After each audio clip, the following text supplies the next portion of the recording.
Hello, Crafties. It's Lonnie with Crafty Traveler. No, I'm not traveling yet. In another month, I'll get doing some campouts. But for now, I'm in my sewing room. And the last video, you saw that I got a new sewing machine. Well, I wanted to make a cover for my sewing machine. The one they gave me was really ugly. This is what they gave me. It's ugly gray, uh, kind of a flimsy fabric. Now, I don't like that. So I made one for myself. Now, this is just a simple one, nothing fancy. The handle doesn't come out. It just covers my sewing machine to keep the dust off. So I want to show you how I made it.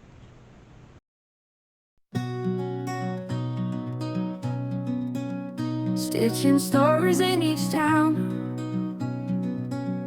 colors weaving round and round, with a needle and a thread, so much like from what you said. Crafty traveler on the road, sewing dreams with every load. From city lights to fields of green, in each piece a memory seen. Okay, here's some of the tools you're going to need. Top fabric, which about a yard, and I'm going to use some muslin for the lining. I have my clips. I have a rotary cutter, a cutting mat, and a ruler. I also have an ironing pad, and of course my little iron. I also have a pad and paper to write down measurements. And of course you need your sewing machine. And I forgot to say you need a measuring tape. So the first thing I'm going to do is measure my sewing machine. I'm going to measure from the bottom of this side to the bottom of the other side loosely, and then I'm going to add an inch. That will allow for these little things that are kind of sticking out. So 28 inches is my measurement there. And then I'm going to measure the side of the machine.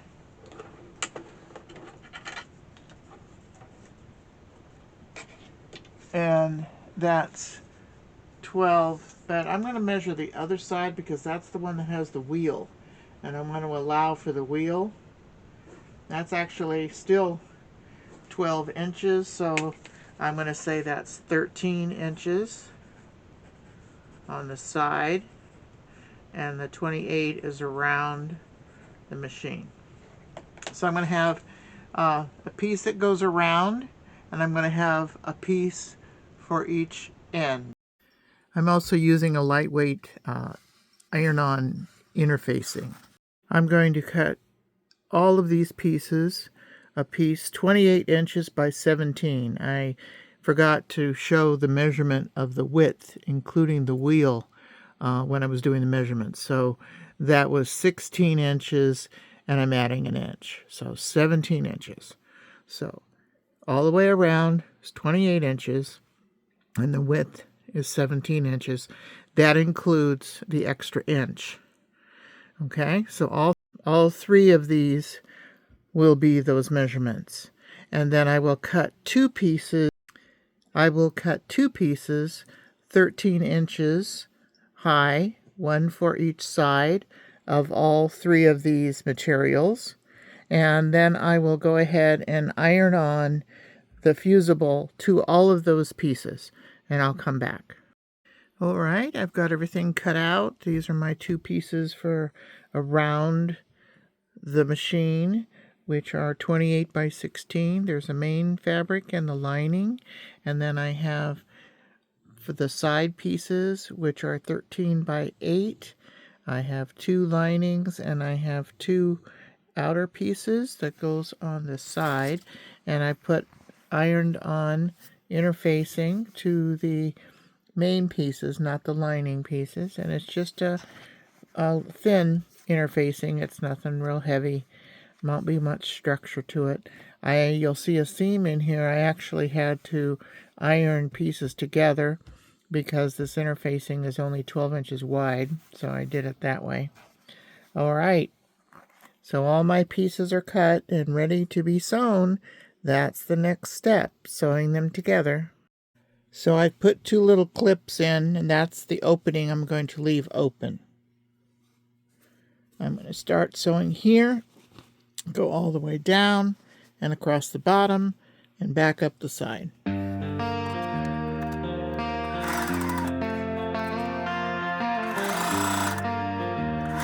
Just sewing 1/4 of an inch. One thing on this machine that I don't have is a button that keeps the needle down when I want to turn, so I either have to judge it just right or use the wheel.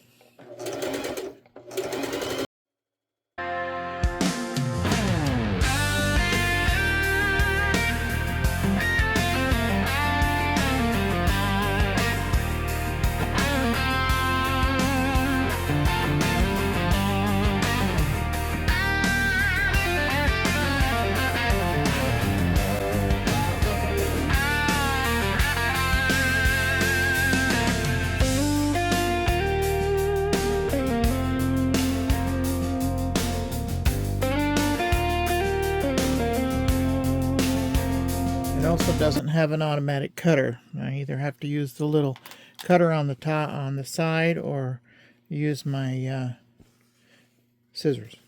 All right, now I'm going to turn it. I should probably clip my corners. Clip the corners, not clipping the thread. Now I'm going to turn it inside out.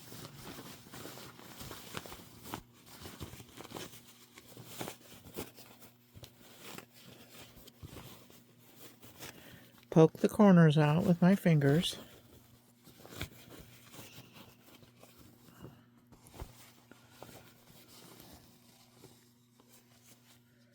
There's one side. Now I'm going to sew the other pieces together, and I'm also going to press the pieces, and then I'm going to need a top stitch because they're going to be sewed into the seam. I just wanted to do this lining this way so that my seams inside would be covered so they wouldn't fray. So basically I'm going to sew the others, and I'm going to press them all, and I'll be back. All right, they're all sewn and turned right side out. I'm not going to top stitch because these are all going to be in the seam. I will have to go back after I iron and just stitch the openings. But right now I'm just going to iron them.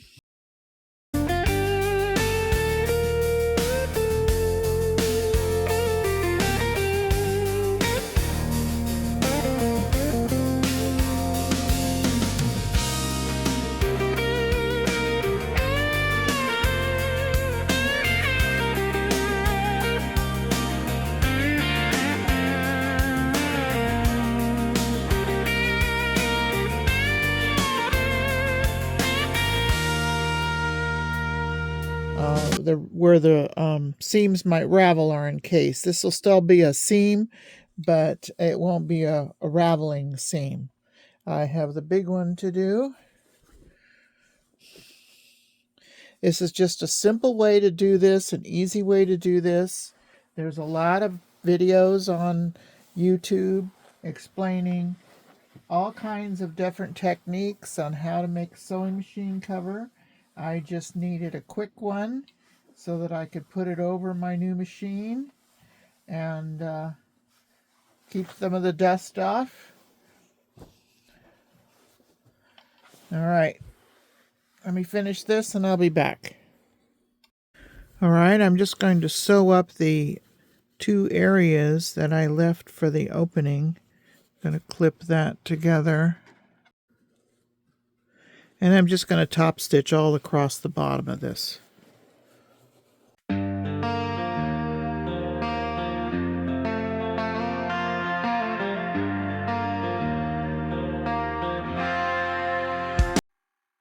Alright, I've top stitched across the bottom. I'm going to do the same thing to the other two pieces. The thing I have to do is find the center. So I'm folding in half and I'm looking for the center, and I'm going to mark that with a piece of chalk. This is the longer piece.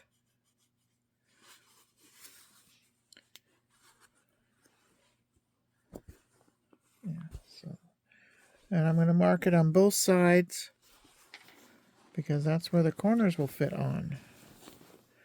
Because that's where the side pieces will fit on.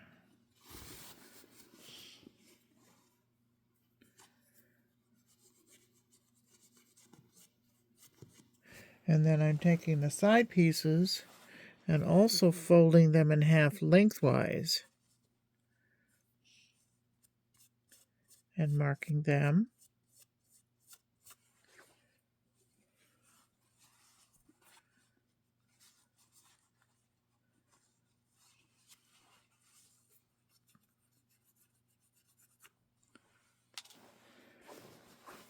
Then I will take the longer piece and match up the side piece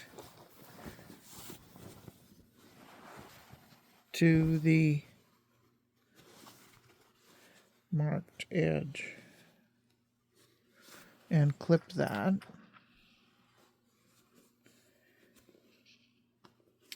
And I'm going to clip on the corners.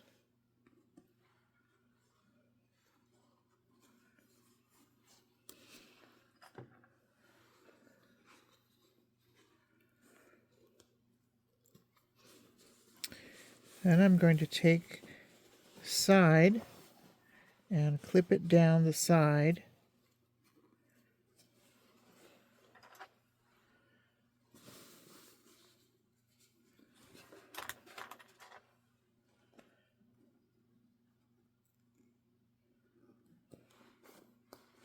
And the other side.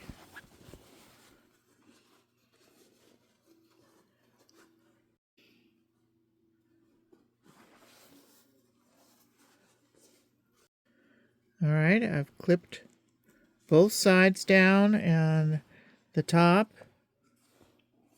Now I'm going to sew from here all the way around, and I'll show you when I come back. I have sewn all the way around and across the top and down, and you see the seams are enclosed in the lining. I don't know what you call this, a faux French seam, I don't know. So they're not going to fray. Now I've got to do the same thing with the other side.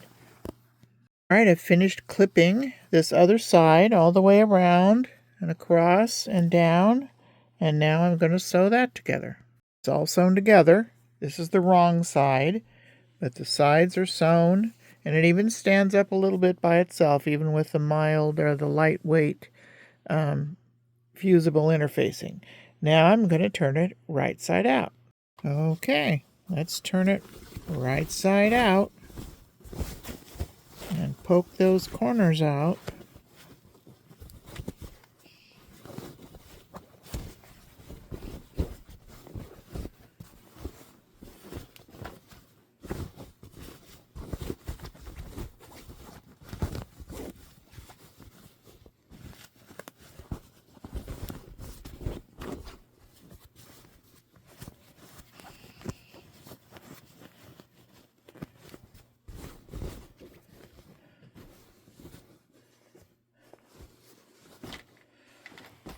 And there it is. And it fits over my sewing machine. Of course, I can't have the thread on that piece, but that's all right. It's just a dust cover for my own sewing machine in my sewing room. It's not a big fancy thing. I hope you liked the video of how I made this dust cover for my sewing machine just to keep the dust off. Nothing fancy about it. It's very easy. Anyone can do it. If you like the video, give me a thumbs up. comment, share, subscribe. And I want to thank my members, Rita, Sherry, Desert Adventures in Arizona, Sally Forth, and Jolly Matilda for supporting my channel. If you'd like to support my channel, please join it for 99 cents a month, and then I can continue making videos. I really appreciate my subscribers and my viewers. Thank you very much. All right, stay crafty, smart, creative, and safe when making a desk cover for your new sewing machine. Thanks again for watching. Bye now. Stitching stores in each town,